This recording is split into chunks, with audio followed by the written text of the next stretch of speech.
60ന്റെ നിറവിലാണ് Sreekrishna oil mills. സ്വന്തം ചക്കിലാട്ടിയ ശുദ്ധമായ വെളിച്ചെണ്ണയാണ് ശ്രീകൃഷ്ണ ഓയിൽ മിൽസിൻ്റെ പ്രത്യേകത.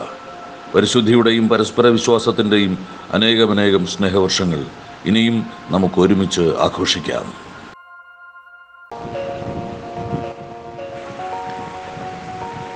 ഈ കാത്തിരിപ്പ് ഉച്ചയൂണിൻ്റേതാണ്. രുചിയുള്ള ആഹാരം ഭക്ഷിക്കാൻ തിരുവനന്തപുരം ജില്ലയുടെ വിവിധ ഭാഗങ്ങളിൽ നിന്നുള്ളവർ ഇക്കൂട്ടത്തിലുണ്ട്. കൂട്ടുകാരോടൊപ്പവും കുടുംബസമേതവും എത്തുന്നവരിൽ പലരും ഈ ഭക്ഷണശാലയുടെ ആരാധകരാണ്. തിരുവനന്തപുരം ജില്ലയുടെ തെക്കേ അറ്റത്ത് വെള്ളറടയ്ക്കപ്പുറം ആനപ്പാറ നെട്ടയിലാണ് ഹോട്ടൽ അക്ഷയപാത്രം. സുഭദ്രാമ്മയുടെ കൈപുണ്യമാണ് ഇവിടുത്തെ ഉശിരൻ ഉച്ചയൂണിൻ്റെ സവിശേഷത. വിവിധ ഇനം കറികളും കപ്പയും പുഴമീനും തലക്കറിയുമൊക്കെ ചേർന്ന സ്വാദേറുമൂണ് ഒരിക്കൽ ആസ്വദിച്ചിട്ടുള്ളവർ വീണ്ടും വീണ്ടും വരും എന്നതിൽ സംശയമില്ല. ഉച്ചയ്ക്ക് 1 മുതൽ രാത്രി 7 വരെയാണ് ഹോട്ടൽ അക്ഷയപാത്രത്തിൻ്റെ പ്രവർത്തന സമയം. ഒരേ സമയം 50 പേർക്ക് ഭക്ഷിക്കാനുള്ള സൗകര്യവുമുണ്ട്. സഹായികളായി 10 പേരുണ്ടെങ്കിലും പാചകമെല്ലാം സുഭദ്രാമയാണ് കൈകാര്യം ചെയ്യുന്നത്. വെളുപ്പിന് 6 മണിക്ക് ഷാട്ടിങ് തുടങ്ങുന്നത്.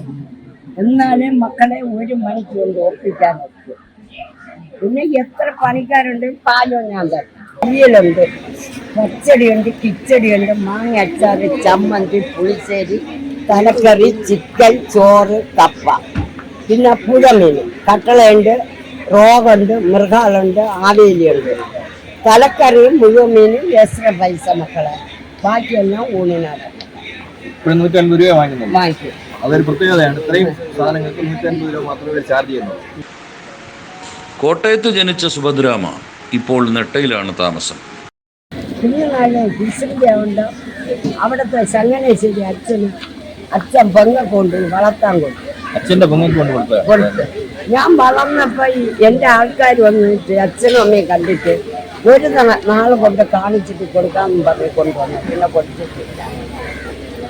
പിന്നെ എന്നെ വളർത്തി അച്ഛനും അമ്മയും മരിച്ച് അതിനോടുകൂടെ മക്കളൊക്കെ ഉണ്ട്.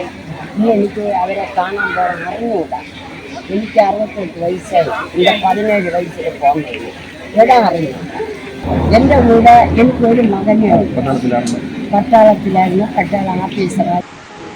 കേരളത്തിൻ്റെ വ്യത്യസ്ത ജില്ലകളിൽ നിന്നും അയൽ സംസ്ഥാനങ്ങളിൽ നിന്നുമൊക്കെ നിരവധി പേർ ഹോട്ടൽ അക്ഷയപാത്രത്തിലെ ഭക്ഷണത്തിൻ്റെ മേന്മ മനസ്സിലാക്കിയ സൗഹൃദ ശൃംഖലയിലുണ്ട് എന്ന് സുഭദ്രാമ പറയുന്നു. ദൈവസ്നേഹം വന്നിട്ടുവാൻ വാക്കുകൾ പോരാ, നന്ദി ചൊല്ലി തീർക്കുവാൻ ജീവിതം പോരാ.